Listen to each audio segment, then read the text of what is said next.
네, 한 주의 마지막 거래일입니다. 저희가 또 어떤 종목에 주목하면 좋을지 이분과 이야기 나눠보도록 할게요. 주식명가 MTNW 박영호 어드바이저 나오셨습니다. 안녕하세요. 네, 안녕하세요. 네, 이번 주는 어떤 종목을 좀 먼저 사면 좋을까요?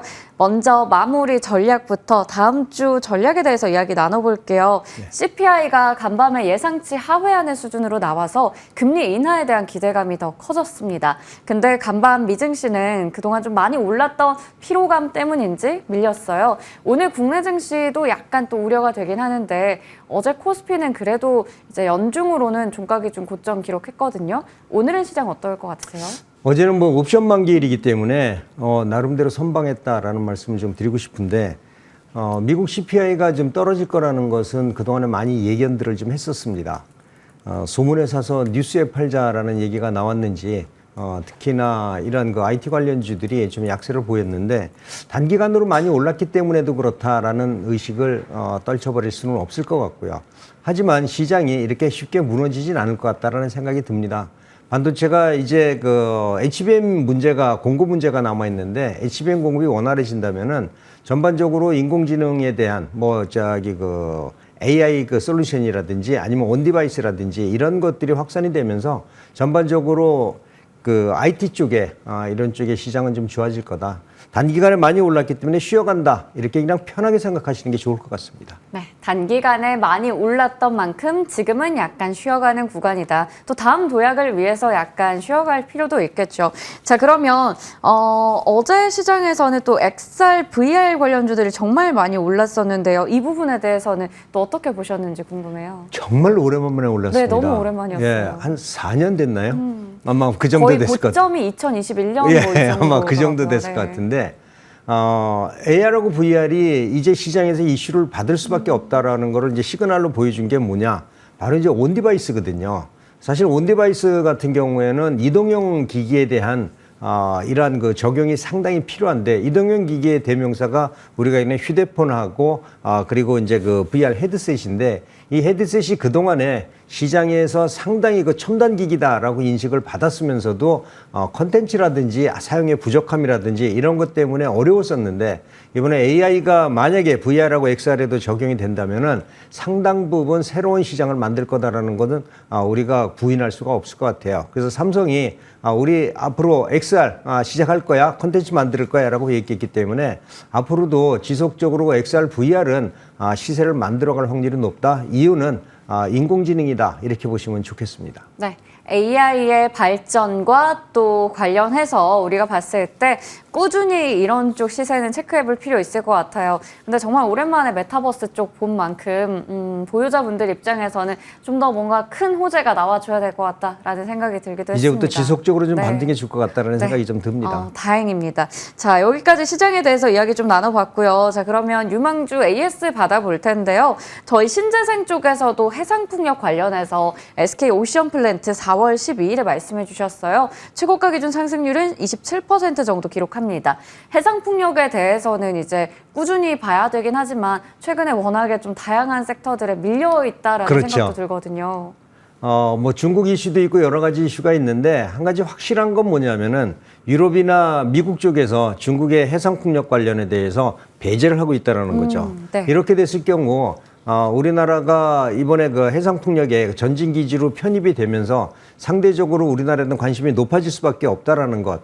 이전엔 중국을 대항할 수가 없었는데 유럽이나 미국에서 중국을 배제하면서 우리나라도 상당히 기회가 생길 수 있다는 점에서 뭐 해상 관련주, SK 오션플랜트 같은 경우는 뭐 국내에서 우리가 얘기하는 그 해상풍력 구점을 설치해서는 전 세계 3위 업체, 4위 업체 뭐 이렇게 평가가 되고 있기 때문에 앞으로도 해상풍력에 대해서는 지속적인 관심이 필요하다는 점에서 SK 오션플랜트도 지속적인 관심을 가지시면 좋을 것 같습니다. 네, SK 오션플랜트도 지속적으로 관심 가질 필요가 있을 것 같습니다. 국내 또 관련 업체들에 대한 수혜 기대감도 있겠고요. 자, 그러면 지금 시장에서 움직임이 뜨거운 섹터 체크해 볼 텐데요. 이쪽을 여전히 관심 있게 보시는 것 같아요. 신재생 에너지 쪽입니다. 오늘 관련해서 또 말씀해 주실 것 같은데 앞서 AI도 우리 꾸준히 봐야 된다 말씀해 주셨는데 그게 또 낙수 효과를 가져가면서 뭐 전력기기, 전력 설비 쪽으로 이어지잖아요. 네. 그리고 또 대체 에너지원으로 많이 얘기 나오는 게 신재생이나 원전 쪽입니다. 신재생 어떤 포인트 잡아볼까요? 제가 여러분들한테 종목을 소개시켜드리는 것들이 대부분 보면은 이제 태동기 이전의 종목들을 많이 소개를 시켜드리거든요. 그래서 저점에서 매수할 수 있는 기회, 단기적으로 좀 변동성이 있겠지만은 앞으로 시장성이 보이는 업종이나 종목군에 대해서 많이 설명을 드리는데, 그동안에 여러분들이 전력기기에 대해서 시장이 굉장히 호응을 했었던 것은 아실 겁니다. 전력기기가 시장에서 호응을 받았던 이유는 두 가지죠. 첫 번째는 노후된 전력기기를 교체를 해야 된다는 것. 앞으로 인공지능이라든지 기타 산업 섹터에서 전기 사용량이 늘어나면서 발전량이 앞으로 30% 정도 필요하기 때문에 전력 설비가 추가적으로 증설을 해줘야 된다는 얘기인데 아직까지 시장에 안 나온 게 이제 발전 설비입니다. 발전 설비 중에는 여러 가지가 있을 수 있는데 우리가 이제 풍력하고 원자력하고 그다음에 석유화학하고 원유 이쪽하고 이제 구분을 할 수가 있거든요. 전체적으로 봐서는 R200 달성 시기가 임박해 있고요. 그다음에 친환경 발전 설비 증설이 좀 관건이다라는 점이고 신재생 에너지 비중이 좀 확대될 수밖에 없다라는 점. 이거는 앞으로 전력이 증가하면서 어쩔 수 없다라는 겁니다. 지금 보시면은 글로벌 그 에너지 동향도 보면 산업용하고 운송용이 최근에 증가폭이 상당히 커지고 있기 때문에 산업용 섹터에 대한 전력 설비가 전력 그 발전량이 더 필요하다라는 거고요. 이렇게 됐을 때 글로벌 발전원별 비중을 보면은 원전 같은 경우와 그다음에 그 수력이나 천연가스를 봤을 때 신재생 에너지 비중이 아직은 좀 적습니다. 근데 이러한 것들이 이제 늘어날 수밖에 없다라는 거고요. 지금 IEA에서 발표한 앞으로 2027년까지의 그 신재생 원자력 그 발전 비율을 보면은 2010년대 되면은 이제 초록색이 그 신재생인데 신재생 부분이 전체 에너지의 약 30%, 40%를 차지할 수밖에 없다는 거죠.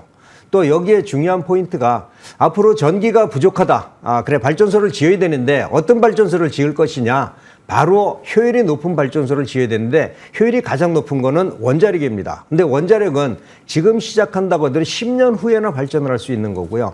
그 다음에 가스하고 석탄, 우리 그 석유화학 그 쪽에는 실은 그 발전량을 점점점 그 탄소 때문에 줄이고 있는 거고요.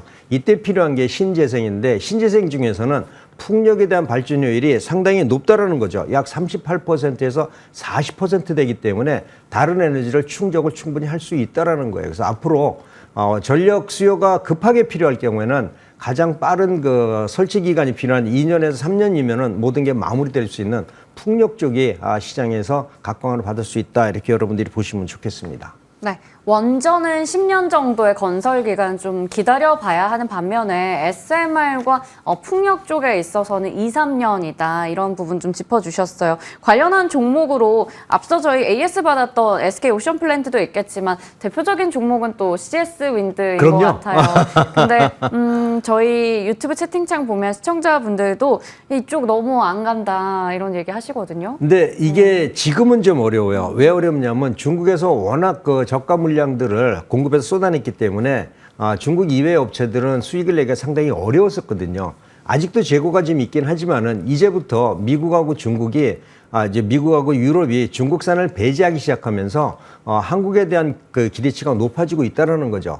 지금 당장은 주가가 좀 약세를 보이고 있지만 지금 전 세계 시장에서 풍력, 중국 풍력에 대한 재고가 조금씩 소멸되기 시작하는 한 9월이나 10월 정도 되면은 그때부터는 이제는 전력 설비를 충당할 수 있는 거는 풍력밖에 없다는 게 대세가 될 거고요. 대세가 된다면은 지금부터 바닥 부근에서 아마 풍력은 좀 올라올 수 있다라고 봅니다. 그래서 CS 윈드 같은 경우에는 풍력 타워 전문 생산업체죠. 근데 최근에 하부 설비 풍력 하부 설비 그 구조물 회사도 인수했기 때문에 일단은 그 수직 계열화가 충분히 돼 있다라는 거고요.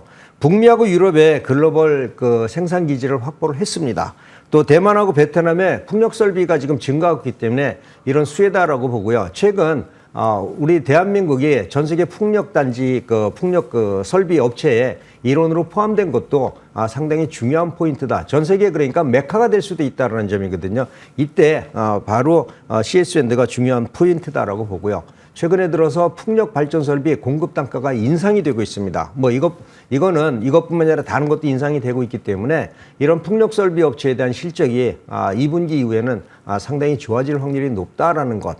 올 하반기에는 이제 풍력이 시장에서 관심을 받는다는 점에서 여러분들이 관심을 가지면 좋을 것 같습니다. 2분기부터 실적이 좋아지면서 하반기에는 좀 관련한 종목들 체크해보자라고 얘기 주셨는데요. 그러면 가격 전략 좀 궁금합니다.